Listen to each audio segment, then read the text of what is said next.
Welcome my dear students. Welcome to SAR Chemistry. So, நம்ம 12th important 5 marks பார்த்துட்டு இருக்கோம். அதோட கண்டினியூஷன் நம்ம என்ன பார்க்க போறோம்னா கண்டிசாரோ ரியாக்ஷன். ஓகேவா? ஸோ இன்னும் நிறைய உங்களுக்கு இந்த மாதிரி 5 மார்க்ஸ் வேணும்னா சார் கெமிஸ்ட்ரியை ப்ளீஸ் சப்ஸ்கிரைப் பண்ணுங்கள். ஸோ வாங்க இப்போ நம்ம வீடியோக்குள்ளே போகலாம். ஸோ இந்த கண்டிசாரோ ரியாக்ஷன் வெறும் ரியாக்ஷன் மட்டும் கேட்டாங்கன்னா அது 2 மார்க்ஸ். அது மெக்கானிசமோட எக்ஸ்பிளைன் பண்ண சொன்னாங்க, அது 5 மார்க்ஸில் கேட்பாங்க. So it is one of the most important 5 மார்க்னே சொல்லலாம். ஏன்னா இந்த ஆர்டர் பண்ண செக்ஷன் கண்டிசாரோ ரியாக்ஷனை எப்படி சொல்கிறது, இதெல்லாம் கேட்டதில்லை. ஆனால் இந்த இயர் பப்ளிக் எக்ஸாம் இல்லை நம்ம கண்டிப்பாக எக்ஸ்பெக்ட் பண்ணலாம். ஸோ வாங்க ஃபஸ்ட்டு இந்த கண்டிசாரோ ரியாக்ஷனை பற்றி பார்க்கலாம். ஸோ இங்கே என்ன சொல்லுவாங்கன்னா, இந்த கண்டிசாரோ ரியாக்ஷன் எதுக்கு மட்டும் அப்ளிகபிள்னா all the eggs which do not have alpha hydrogen. நான் உங்களுக்கு ஆல்ஃபா ஹைட்ரஜன் அப்படின்னா என்னன்னு சொல்லி கொடுத்துருக்கேன். ஸோ ஃபர்ஸ்ட் இங்கே பாருங்கள், ஆக்சுவலாக இந்த கண்டிசாரோ ரியாக்ஷனில் என்ன ரியாக்டர் எடுத்துப்பாங்க, பென்சால்டேட் எடுத்துப்பாங்க. ஸோ ஃபர்ஸ்ட் எதுக்கு பென்சால்டேட்டை சூஸ் பண்ணாங்க அப்படின்னு நான் சொல்கிறேன். 2 molecules ஆஃப் பென்சால்டேட் எடுத்துப்பாங்க. பென்சால்டேட் மாலிகுல் இதுதான், உங்களுக்கு தெரியும். பென்சால்டேட் மாலிகுல் இதுதான். ஸோ இந்த பென்சால்டேட்டை எதுக்கு எடுத்துருக்காங்க அப்படின்னு நான் சொல்கிறேன். ஓகேவா? இங்கே பென்சால்டேட்டில் பார்த்தீங்கன்னா இப்படி தான் அதோட ஸ்ட்ரக்சர் இருக்கும். நான் உங்களுக்கு ஏற்கனவே சொல்லியிருக்கேன், ஆல்ஃபா ஹைட்ரஜன்னா என்னது, ஆல்ஃபா கார்பன்னா என்னதுன்ட்டு. ஸோ இந்த CO குரூப்பில் இருக்குல்ல, இந்த கார்போனைல் குரூப் எந்த கார்பனில் அட்டாச் ஆகிருக்கோ அதை ஆல்ஃபா கார்பன் அப்படின்னு சொல்லுவாங்க. இந்த கார்பனில் ஒரு ஹைட்ரஜன் இருக்கு இல்லையா, இதுதான் என்னன்னு சொல்லுவாங்கன்னா ஆல்ஃபா ஹைட்ரஜன் அப்படின்னு சொல்லுவாங்க. இந்த கண்டிசாரோ ரியாக்ஷன் எதுக்கு அப்ளிகபிள்னா, எந்தெந்த ஆல்டிஹைட்ஸுக்கு ஆல்ஃபா ஹைட்ரஜன் இல்லையோ அதுக்கு மட்டும்தான் இந்த கண்டிசாரோ ரியாக்ஷன் அப்ளிகபிள் அப்படின்னு சொல்லுவாங்க. ஸோ ஆல்ஃபா ஹைட்ரஜன் இல்லாததா, எப்படி பென்சால்டேட்டில் ஆல்ஃபா ஹைட்ரஜன் இல்லாமல் இருக்குன்னு பார்த்தீங்கன்னா, இங்கே ஒரு C இருக்கும். இது ஃபர்ஸ்ட் C, இது செகண்ட் C, இது third C, fourth C, fifth C, sixth C. ஓகேவா? இங்கே ஒரு சீலே ஒரு H இருக்கும். ஆக்சுவலாக பென்சீனோட ஃபார்முலா என்னது, C6H6 அப்படி தானே. இங்கே ஒரு 6க்கு பதிலாக ஒரு Hக்கு பதிலாக இங்கே ஒரு HCH இருக்கும். ஸோ அதனால என்ன ஆகும்னா, இந்த கார்பனில் ஹைட்ரஜனே கிடையாது. ஓகேவா? இதுதான் உங்களுக்கு என்னது, ஆக்சுவலாக இந்த ஃபர்ஸ்ட் கார்பன் இருக்கு இல்லையா, இதுதான் என்னது நம்மளுக்கு ஆல்ஃபா கார்பன். இந்த கார்பனில் ஹைட்ரஜனே கிடையாது. ஸோ அதனால இந்த பென்சால்டேட் கண்டிசாரோ ரியாக்ஷன் ப்ரொசீட் பண்ணும். இதே நார்மலாக பார்த்தீங்கன்னா அசிட்டால்டேட்லாம் ப்ரொசீட் பண்ணாது. ஏன்னா இந்த கார்பனேட் குரூப் பக்கத்து கார்பன்ல என்ன இருக்கு, நம்மளுக்கு ஹைட்ரஜன் இருக்கிறதுனால இந்த அசிட்டால்டேட் கண்டிசாரோ ரியாக்ஷன் அண்டர்கோ ஆகாது. ஸோ ஃபர்ஸ்ட் இந்த கண்டிசாரோ ரியாக்ஷன் நான் எழுதியிருக்கேன். இது ஒரு பென்சால்டேட் மாலிகுல், இது ஒரு பென்சால்டேட் மாலிகுல். அந்த பென்சால்டேட் மாலிகுல் 50% ஆஃப் NaOH குரூப் இதை போடுறோம். இதை நீங்கள் ஆல்டர் கண்டென்சேஷனில் சொல்லியிருப்பேன், NaOH கேட்டலிஸ்ட் ஆட் ஆகும் அப்படின்ட்டு. ஆனால் இந்த கண்டிசாரோ ரியாக்ஷனில் NaOH கேட்டலிஸ்ட் ஆட் ஆகாது. ரியாக்ஷனில் என்னதான் பார்ட்டிசிபேட் பண்ணும். ஓகேவா? ரியாக்ஷனில் இந்த ரியாக்டன்ட் பார்ட்டிசிபேட் பண்ணும். ரியாக்ஷனில் அந்த NaOH பார்ட்டிசிபேட் பண்ணும். நீங்கள் ஆல்டர் கண்டென்சேஷனில் பார்த்துருப்பீங்க, வெறும் NaOH. இங்கே என்னது, வெறும் 50% NaOH யூஸ் பண்ணுறோம். இது நல்லா நோட் பண்ணிக்கோங்க. 50% ஆஃப் NaOH யூஸ் பண்ணும்போது நம்மளுக்கு ஒரு ஆல்கஹால் ப்ளஸ் என்ன கிடைக்குதுன்னா ஒரு சால்ட் கிடைக்குது. சால்ட் ஆஃப் கார்பாக்சிலிக் ஆசிட் நம்மளுக்கு கிடைக்குது. ஓகேவா? இங்கே ஒரு லைனில் கொடுத்துருப்பாங்க. இந்த லைன் ரொம்ப ரொம்ப important. Self oxidation and reduction அப்படின்னு கொடுத்துருப்பாங்க. நீங்கள் 11th படிச்சிருப்பீங்க. ஒரே ரியாக்ஷனில் ஆக்சிடேஷனும் ரிடக்ஷனும் நடந்தால் என்ன சொல்லுவோம்னா டிஸ்ப்ரோப்ரோட்டினேஷன் அப்படின்னு சொல்லுவோம். ஓகேவா? ரிடக்ஷன் ப்ளஸ் ஆக்சிடேஷன் என்னன்னு சொல்லுவோம்னா டிஸ்ப்ரோபோட்டனேஷன் அப்படின்னு சொல்லுவோம். இந்த ஆக்டுக்கு பதில் நீங்கள் ப்ளஸ் யூஸ் பண்ணுறது அப்ளிகபிள். ஓகேவா? டிஸ்ப்ரோபோட்டனேஷன்னா ஆக்சிடேஷன் ரிடக்ஷனும் ஒரே இதில் நடக்கிறது நம்ம என்ன சொல்லுவோம்னா டிஸ்ப்ரோபோட்டினேஷன். இங்கே பார்த்தீங்கன்னா இந்த 2 மாலிகுல் இருக்கு இல்லையா, ஆல்டிஹைட், அதில் ஒரு மாலிகுல் பார்த்தீங்கன்னா ரெடியூஸ் ஆகுது. எப்படி ரெடியூஸ் ஆகுது, ஆல்டிஹைடை ரெடியூஸ் பண்ணால் உங்களுக்கு என்ன கிடைக்கும்னா ஆல்கஹால் கிடைக்கும். ஓகேவா? நீங்கள் ஒன்று 11th புக்கில் கொடுத்துருப்பாங்க, கோகா சோடா. ஓகேவா? கோக்கான என்னதுன்னா பிரைமரி ஆல்கஹாலை ஆக்சிடைஸ் பண்ணால் கீட்டோன் கிடைக்கும். கீட்டோனை ஆக்சிடைஸ் பண்ணால் ஆசிட் கிடைக்கும். ஓகேவா? பிரைமரி ஆல்கஹாலை ஆக்சிடைஸ் பண்ணால்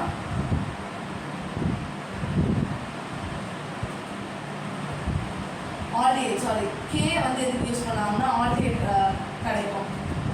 நெக்ஸ்ட் வந்து ஆல்டிஹைடை ரெடியூஸ் பண்ணால் நம்மளுக்கு என்ன கிடைக்கும்னா ஆசிட் கிடைக்கும். சாரி நான் மாற்றி எழுதிட்டேன். சோகா ஜோடானோ, சாரி மை ஸ்டூடெண்ட்ஸ். ஸோ வந்து பிரைமரி செகண்டரி ஆல்கஹாலை ஆக்சிடைஸ் பண்ணால் கீட்டோன் கிடைக்கும். ஓகேவா? கீட்டோன் ஆக்சிடைஸ் பண்ணால் ஆசிட் கிடைக்கும். அதுவே வந்து பிரைமரி ஆல்கஹாலை ஆக்சிடைஸ் பண்ணால் ஆல்டிஹைட் கிடைக்கும். அதை ஆக்சிடைஸ் பண்ணால் ஆசிட் கிடைக்கும். அதோட ரிவர்ஸ் ரிடக்ஷன், ஆக்சிடேஷன் அதோட ரிவர்ஸ் இதெல்லாம் ரிடக்ஷன். இப்போ வந்து ஆசிடை ரெடியூஸ் பண்ணால் கீட்டோன் கிடைக்கும். கீட்டோனை ரெடியூஸ் பண்ணால் உங்களுக்கு என்ன கிடைக்கும்னா செகண்டரி ஆல்கஹால் கிடைக்கும். இங்கே அதே மாதிரி ஆசிடை ரெடியூஸ் பண்ணால் ஆல்டிஹைட் கிடைக்கும். ஆல்டிஹைட் ரெடியூஸ் பண்ணால் பிரைமரி ஆல்கஹால் கிடைக்கும். ஸோ அதே மாதிரி தான் இங்கே ஒரு ஆல்டிஹைட் வந்து என்னவா இருக்குன்னா ரெடியூஸ் ஆகி, ஓகேவா? ஒரு ஆல்டிஹைட் வந்து ரெடியூஸ் ஆகும்போது என்னவா மாறும்? பிரைமரி ஆல்கஹாலாக மாறிடுது. நான் உங்களுக்கு பிரைமரினா என்னன்னு சொல்லியிருக்கேன். ஃபங்க்ஷன் குரூப் இருக்கிற அட்ஜசன்ட் கார்பன்ல எவ்வளோ ஹைட்ரஜன் இருக்குன்னு சொல்லியிருக்கேன். 2 ஹைட்ரஜன் இருக்குன்னு சொல்லியிருக்கேன்னா அதே மாதிரி இங்கே 2 ஹைட்ரஜன் இருக்கு. ஸோ அதனால இது வந்து என்ன சொல்றேன்னா அது வந்து ஆல்டிஹைட்ல இருந்து ரெடியூஸ் ஆயிருக்கு அப்படின்னு சொல்லியிருக்கேன். இந்த பென்சால்டிஹைட் பாருங்களேன், ஆக்சிடைஸ் இருக்கு. இங்கே ஒரே ஒரு ஆக்சிஜன் தான் இருக்கு, இங்கே இன்னொரு ஆக்சிஜன் இருக்கு. அது ஈஸியாக நீங்கள் கண்டுபிடிச்சிடலாம். அடிஷன் ஆஃப் ஆக்சிஜன் என்ன சொல்லும்? ஆக்சிடேஷன். ஸோ இங்கே வந்து ரிடக்ஷனும் ஆக்சிடேஷனும் ஒரே ரியாக்ஷன் நடக்கிறதுனால இதை வந்து என்ன சொல்லணும்னா டிஸ்ப்ரோபோட்டனேஷன் ரியாக்ஷன் அப்படின்னு சொல்கிறோம். வாங்க ஃப்ரெண்ட்ஸ், இப்போ நம்ம வந்து மெக்கானிசம்குள்ளே போகலாம். வாங்க இப்போ நம்ம மெக்கானிசம் பார்க்கலாம். ஸோ ஃபஸ்ட்டு வந்து நான் மெக்கானிசம்ஸை வந்து ஸ்டெப் பை ஸ்டெப்பாக சொல்லி தரேன். ஸோ நல்லா கவனிங்க. மெக்கானிசம் ரொம்ப ரொம்ப இம்பார்ட்டன்ட். 5 மார்க்ஸில் கண்டிப்பாக எக்ஸ்பெக்ட் பண்ணலாம் இந்த வருஷம் பப்ளிக் எக்ஸாமில். ஸோ ஃபஸ்ட் வந்து ஸ்டெப் 1 வந்து என்ன கொடுத்துருப்பாங்கன்னா அட்டாக் ஆஃப் OH அந்த கார்போனைல் கார்பன். இங்கே திடீர்னு OH மைனஸ்னு புக்கில் கொடுத்துருப்பான். இந்த OH மைனஸ் எப்படி வந்திருக்கோம்னா NaOH இருக்கு இல்லையா, அது வந்து Na + OH மைனஸ்க்கு பிரிச்சு போயிருக்கும். அதில் தான் இந்த OH வந்து வந்திருக்கு. ஸோ இந்த OH என்ன பண்ணுவோம்னா டேரெக்டாக வந்து OHக்கு எப்போவுமே சீக்கிரமாக ஹெச் அதை கூட இழுத்துக்கிட்டு வாட்டர் ஆகணும் வந்து ஆசை. ஸோ அதனால் அதுக்கு ஃபேவர் என்ன பண்ணணும்னா இந்த ஆக்சிஜன் இந்த கார்பன் கிட்ட இருக்கிற பாண்டை இது பக்கமாக இழுத்துக்கிட்டு சியை ப்ளஸ் ஆக்கி விட்டுரும். சி அதோட ப்ளஸ்ஸை யூட்டிலைஸ் பண்ணுறதுக்காக ஹெச் கிட்ட இருந்து அந்த பாண்டை வாங்கி ஹெச் ப்ளஸ்ஸை வெளியே அனுப்பி விட்டுரும். ஹெச் ப்ளஸ்ஸை வெளியே அனுப்பி விட்டுரும். இப்போ என்ன நடக்கும்? இந்த சாரி ஹெச் ப்ளஸ்ஸை வெளியே அனுப்பி விடாது, இந்த O மைனஸ் அப்படியே இருக்கும். அப்போ வந்து இந்த வந்து சி வந்து ப்ளஸ்ஸாக மாறிடுமா? இந்த சி ப்ளஸ்ஸை வந்து இந்த OH மைனஸ் வந்து அட்டாக் பண்ணும். சரி பாவம் அப்படின்னு சொல்லிட்டு ஹெல்ப் பண்ணலாம், ஒரு எலக்ட்ரான் பார் கொடுத்து அப்படின்னு சொல்லிட்டு இந்த OH மைனஸ் வந்து இந்த சி ப்ளஸ்ஸை வந்து அட்டாக் பண்ணும். அது ரேர் கேசஸில் தான் வந்து என்ன சொல்கிறதுனா OH வந்து ஹெச்சோட சேர்ந்து வாட்டராக ஆகுதான் நினைக்கும். ஆனால் இங்கே வந்து மெக்கானிசம் வேறு மாதிரி இருக்கும். மோஸ்ட் ஆஃப் த கேஸில் OH மைனஸ் வந்து ஹெச் இருந்தால் அதை எழுதிட்டு எப்படியாச்சும் வந்து என்னவா ஆக அடிக்கும்? வாட்டர் ஆக இருக்கும். இங்கே எதுக்கு அந்த மாதிரி ஆக மாட்டேங்குதுன்னா இங்கே பென்சின் ரிங் இருக்குது. ஓகேவா? பென்சின் எப்பவுமே என்னன்னா ஒரு எலக்ட்ரான் ரிச் சென்டர், அதுக்கிட்டே எலக்ட்ரான் அதிகமாக இருக்கும். ஸோ அது பென்சின் ரிங் வந்து எப்பவுமே வந்து ரொம்ப ஸ்டேபிளாக இருக்கும். அதுக்குள்ளே வந்து ஹெச் அனுப்ப விடாது. ஸோ அதனால தான் ஹெச் போக மாட்டேங்குது. ஓகேவா? இந்த சி ப்ளஸ் வந்து இந்த OH மைனஸ் வந்து அட்டாக் பண்ணும். இந்த ரியாக்ஷன் வந்து ரொம்ப ஃபாஸ்ட்டாக நடக்கும் அப்படின்னு சொல்கிறாங்க. நீங்கள் வந்து இந்த SN1 SN2 11th படிச்சிருப்பீங்க. அதில் வந்து இதில் வரும் SN1 சம்திங் E1 E2 வரும் ஃபாஸ்ட் ரவுண்ட். அதே மாதிரி இது பேக் சைடு தான் அட்டாக் பண்ணுறது, ஃப்ரண்ட் சைடு அட்டாக் பண்ணுறது, ஒரு அம்பர்லா மாடல் மாதிரி வருது. ஸோ அதை பேஸ் பண்ணி தான் இருக்குது. நீங்கள் SN1 SN2 நான் எடுக்கிறேன், அப்போ பாருங்கள் அந்த கான்செப்டில். இப்போ இதை மட்டும் தெரிஞ்சுக்கோங்க, இந்த ரியாக்ஷன் வந்து ஃபாஸ்ட்டாக நடக்கும்ட்டு. இப்போ வந்து OH வந்து அட்டாக் பண்ணோடனே நம்மளுக்கு இப்படி ஒரு மாலிகுல் கிடைக்கும். ஏன்னா இங்கே வந்து இந்த O வந்து ஒரு எலக்ட்ரான் எடுத்துட்டு O மைனஸாக மாறிடுச்சு. இங்கே வந்து OH வந்து அட்டாக் பண்ணிடுச்சு. இங்கே C6H5 இந்த ஹெச் அப்படியே இருக்குது. இப்போ நெக்ஸ்ட் ஸ்டெப்பில் என்ன ஆகும்னா இந்த ஆக்சைடு வேறு சும்மா எலக்ட்ரான் எடுத்துகிட்டு விடுறதா வேலை. இது என்ன பண்ண உடனே அது எலக்ட்ரான் மேக்னெட்டிக்ஸில் கார்பன் கிட்ட இருந்து திருப்பி அதை இந்த பக்கம் அனுப்பி விடுறோம். இப்போ என்ன பண்ணணும் ஹைட்ரஜனு, இப்போ ஹைட்ரஜனில் என்ன பண்ணணும்னா நெக்ஸ்ட் செகண்ட் ஸ்டெப்பில் கொடுத்துருப்பாங்க. என்ன கொடுத்துருப்பாங்கன்னா ஹைட்ரைட் அயான் ட்ரான்ஸ்ஃபர் அப்படின்னு ஒரு ஸ்டெப் கொடுத்துருக்காங்க. தெரியுது அவங்களுக்கு? ஹைட்ரைட் அயான் ட்ரான்ஸ்ஃபர் அப்படின்னு ஒரு ஸ்டெப் கொடுத்துருப்பாங்க பாருங்க. இது என்ன பண்ணோம்னா இப்போ இந்த O இந்த பக்கம் பாண்ட் அனுப்பிச்சிருச்சு, அவ்வளோதான். இப்போ என்ன பண்ணணும்னா பாண்ட் வந்தோடனே இங்கே ஒரு பாண்ட் வந்தோடனே சிக்கு வந்து 4 பாண்ட் ஆகிடும். 1 2 3 4 அப்படின்னு சொல்லிட்டு இப்போ ஹைட்ரஜன் கிட்ட ஒரு எலக்ட்ரான் பாண்ட் இருக்கு. இப்போ நம்ம என்ன பண்றது, நமக்கு இங்க 4 பாண்ட் இருக்கு, திருப்பி எதுக்கு ஹைட்ரஜன் கூட அப்படின்னு சொல்லிட்டு போனா போட்டோம் பாவம் அப்படின்னு சொல்லி இந்த கார்பன் என்ன பண்ணோம்னா இந்த பாண்ட் இருக்குல்ல இதை ஹைட்ரஜன் கிட்டே கொடுத்து அனுப்பிட்டு அதை வந்து மைனஸாக ஆக்கி விட்டுரும். அதை வந்து என்னவா ஆக்கிடும், மைனஸ் ஆகிடும், ஹைட்ரஜனை மைனஸ் ஆக்கி விட்டுரும். இப்போ நம்மளுக்கு 2 பென்சால்டிகைடு இருந்தது இல்லையா, அதில் 2வது பென்சால்டிகைடை நான் இங்கே எழுதியிருக்கேன். இது ஃபர்ஸ்ட் பென்சால்டிகைடில் இவ்வளோ ரியாக்ஷன்ஸ் நடக்குது. இப்போ 2வது பென்சால்டிகைடில் என்ன ரியாக்ஷன் நடக்குதுன்னா C6H5 COH. இப்போ திருப்பி அவங்க ஃபர்ஸ்ட் நடந்ததுல அதே மாதிரி இந்த பென்சால்டிகைடு 2 பென்சால்டிகைடு ஃபர்ஸ்ட் ஸ்டெப் இதுதான். நல்லா ஞாபகம் வச்சுக்கோங்க, இதை ஞாபகம் வச்சுட்டாலே நீங்கள் ஈஸியாக பண்ணலாம். ஃபர்ஸ்ட் பென்சால்டிகைடிலும் O வந்து அதோட எலக்ட்ரான் வேறு அது பக்கம் எடுத்துக்கும். செகண்ட் பென்சால்டிகைடு அதே ரியாக்ஷன் தான் ஃபர்ஸ்ட் நடக்கும். ஸோ O வந்து அதோட இந்த 2 டபுள் பாண்டில் ஒரு பாண்டை அது எடுத்துக்கும். இதை வந்து என்ன ஓகேவா, அதோட பாண்டை அதை எடுத்துக்கும். இப்போ என்ன பண்ணணும்னா இந்த ஹைட்ரேட் அயான் இது ஸ்லிப் ப்ளஸ் ஆகிருக்குமா, ஏன்னா ஆக்சிஜன் வந்து பாண்டு சி கிட்ட இருந்து இழுத்துருச்சு, அதுக்கு 3 பாண்ட் தான் இருக்கு. இப்போ கார்பனுக்கு இன்னொரு பாண்ட் கார்பனுக்கு வேணும், கார்பன் தத்தளிச்சுட்டு இருக்கும். அப்போ வந்து ஹைட்ரஜன் நான் இதோ இருக்கேன் அப்படின்னு சொல்லி கார்பன் கிட்ட வந்து கார்பன் அட்டாக் பண்ணி C6H5 CH2O மாறும். பாருங்க C6H5 இந்த ஹைட்ரஜன் வந்து அட்டாக் பண்ணா இங்க யாருமே ஒரு H இருக்கு, இந்த ஒரு H CH2, இது வந்து O மைனஸா அப்படியே இருக்கும். ஓகேவா, இப்போ நெக்ஸ்ட் இங்க என்ன ஆகுதுன்னு பாத்தீங்கன்னா இந்த ஆக்சிஜன் கிட்ட எலக்ட்ரான் பேரிங் வந்துருச்சா, ஒன்னா C6H5 C double bond O OH. இது என்ன மாறிடுச்சு, ஒரு கார்பாக்சிலிக் ஆசிடா மாறிடுச்சு. ஓகேவா, இப்போ நெக்ஸ்ட் ஸ்டெப்ல என்ன ஆகும்னா இந்த கார்பாக்சிலிக் ஆசிட் என்ன ஆகும்னா அது பென்சீன் கார்பாக்சிலிக் ஆசிட், அது ஆசிட் தானே, எப்படி நான் சும்மா மென்ஷன் பண்ணிட்டு இல்லை. இந்த ஸ்டெப் வந்து ஸ்லோன்னு சொல்றாங்க. ஓகேவா, நீங்கள் ஞாபகம் வச்சுக்கோங்க, அது ஒன்றும் பிரச்சனை இல்லை, ஃபாஸ்ட்டோ அது எதுனாலும் ஒன்று மார்க் கம்மி பண்ண மாட்டாங்க, ஆனால் நீங்கள் தெரிஞ்சுக்கிறது நல்லது. ஸோ இந்த கார்பாக்சிலிக் ஆசிட் என்ன பண்ணுவோம்னா புரோட்டான் எக்ஸ்சேஞ்ச் நடக்கும். அவங்க கொடுத்துருப்பாங்க, என்ன கொடுத்துருப்பாங்கன்னா ஆசிட் பேஸ் ரியாக்ஷன் அப்படின்னு சொல்லியிருப்பாங்க. இந்த குரூப் இருந்தால் என்னது ஆசிட். இது வந்து நார்மலாக வந்து நம்ம படிக்கிறது OH குரூப் இருந்தால் COH குரூப் வந்து ஆசிட். இங்கே என்ன கான்செப்டில் கொடுத்துருப்பாங்கன்னா லூயிஸ் ஆசிட் பேஸ் கான்செப்ட் கொடுத்துருப்பாங்க. எலக்ட்ரான் டொனேட் பண்ணால் அது வந்து பேஸ், எலக்ட்ரான் வந்து எக்ஸெப்ட் பண்ணால் அது வந்து ஆசிட் அப்படின்னு கொடுத்துருப்பாங்க.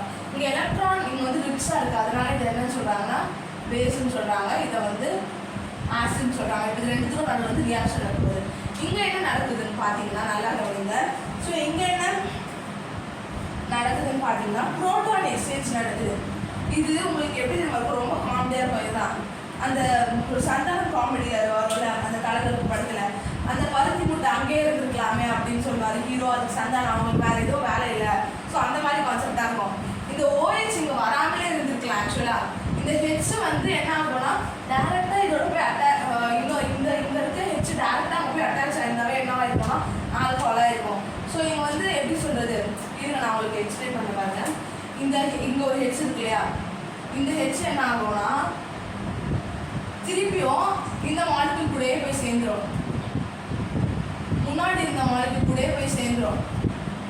புரியுதா உங்களுக்கு, முன்னாடி அது ஒரு மாலிக்யூல் கிட்ட இருக்குல்ல அதே மாலிக்யூல போய் சேர்ந்துடும். அப்போ உங்களுக்கு என்ன ஆகும்னா COO மைனஸ் C6CH2OH அப்படின்னு வரும்.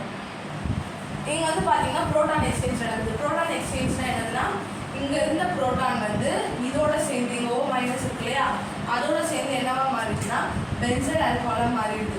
இங்கே ஒரு OH இருந்தது இல்லையா, இங்கே ஒரு H இருந்தது இல்லையா, அது வந்து ப்ளஸ்ஸாக போய் இந்த O மைனஸ் அட்டாக் பண்ணி இங்கே ஒரு ஆல்கஹாலாக மாறிடுது, இங்கே வந்து ஆல்கஹாலாக மாறிடுது. இது வந்து என்னவா மாறிடுதுன்னா பென்சோயேட்டாக மாறிடுது.